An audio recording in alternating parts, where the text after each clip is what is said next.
Our next guest is going to need this microphone a lot higher. That should be a good clue to you guys all who's coming up. I'm very thankful for this guy. I just want to say sometimes, I suppose a lot of you are a little like me, and you don't like looking at the news because what our president does on a daily basis makes you so angry that's just not even worth getting worked up over. It's like he's purposely decisive. He refuses to show any morals or values. He refuses to listen to anybody. And the only person he is interested in helping is himself. Our next speaker ran a campaign against somebody who is a lot like our president. A divisive, arrogant, and selfish bully. But instead of running a negative campaign, he ran a campaign based on some simple things. Inclusion. He had everybody in on his campaign. It didn't matter your sexual orientation, the color of your skin, your background. He had everybody helping him. He was willing to listen to anybody who wanted to talk to him. And he was there to help people, not himself. He was there to help others, showing true Iowa values. So I really want to say thank you for running an excellent campaign and introduce you guys to our next speaker, J.D. Scholten.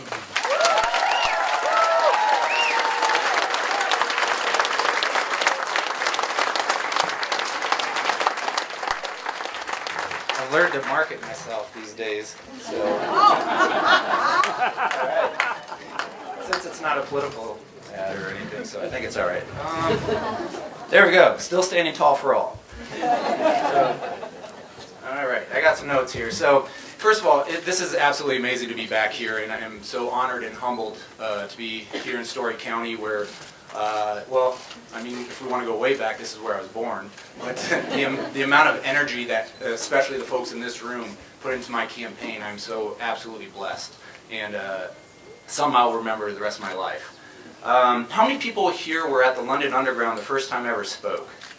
All right. How awful was I? I mean, I'll call it a spade. I was. Thank you, Barb, for being honest. And it just, I knew a couple things. I knew what was in here, and I knew how hard I was willing to work. And when we put forth the effort, I thought we did something pretty darn special. And it wasn't the outcome that we wanted to. But I think a couple things have come from that. One, we absolutely have held Steve King accountable. Anybody planning on going to any of his town halls? All right. The other thing I want to see is, you guys may not see it so much down here in Ames and Story County, but out where I'm from, in Sioux City and up north and around those areas, it's absolutely amazing what we've seen. We built something special out there. And one of my biggest fears was that was going to be lost after the election. But what we're seeing with the 2020 candidates and the amount of enthusiasm, we've had over at least eight candidates come to Sioux City already. And we had 3 this weekend. And we used to be that place where that you get that check off because we're that 3-hour drive from Des Moines that's annoying for folks. But that's home to me. And to see the amount of enthusiasm we had an event last night, the Truman Club for Secretary Castro, and it was amazing to see. I didn't know everybody in that room. And that's what I was so excited about, what we were able to build and what we're able to continue to grow, and that gets me excited. I wanted to mention a couple things from the campaign. I'll talk about my 3 favorite moments. Getting JD the Jedi tweeted from Mark Hamill was pretty darn cool. Having, right here in Ames, just right across the street here, had Ben & Jerry's ice cream named after me. That was pretty darn cool. But my favorite, by far, was the Harry Hopkins dinner in fall of 2017 in Sioux City. Because my political hero well, one of my political heroes is Tom Harkin. And he was the guest speaker there. And my mom knew I was going to be speaking there before him, and so she sent a shirt.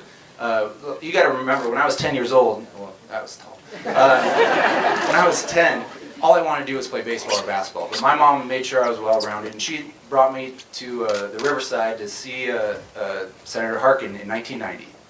And I have a shirt from that day, and my mom sent me her shirt, and I got up here, I put it on, gave my speech, went straight to him, shook his hand, and then when he got up on stage, he said this. He goes, "To JD, anybody who has the same t-shirt for the last 27 years is the type of penny-pinching Democrat that I like."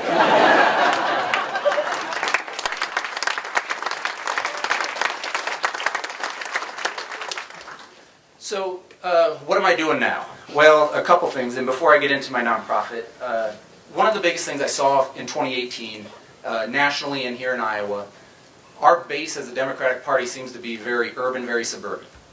But in this district, especially on the 38 other counties, we're very rural. And I like to call us the Dollar General District. We're down in Des Moines, that's more the Whole Foods District.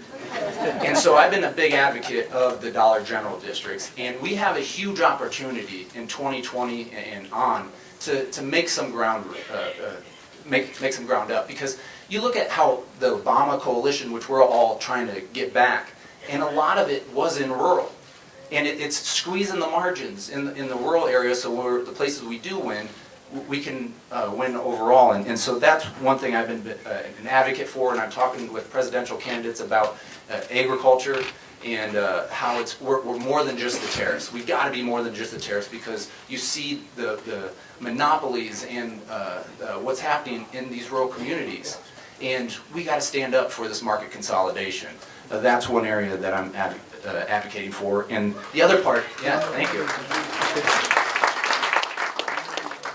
The other thing is I'll be launching a video here in a couple weeks about the abuse of the renewable fuel standard, and how that's setting the standard already exists. But what this administration has done has allowed for 48 waivers of these small refineries. Pretty much these oil conglomerates are getting handed out like Halloween or treats on Halloween. And so what we saw up in December in Montana, ExxonMobil, a $20 billion company, got a small refinery waiver. And so what does that mean for us here in Iowa? It means that our corn prices are driving down because we have too much grain left in the bin. And nobody's standing up for that. It's not, we have a congressman in this district, he's not standing up for it, and we have 2 senators. Chuck Grassley mentions it, but doesn't do a thing for it, and Ernst doesn't do a damn thing for it. So,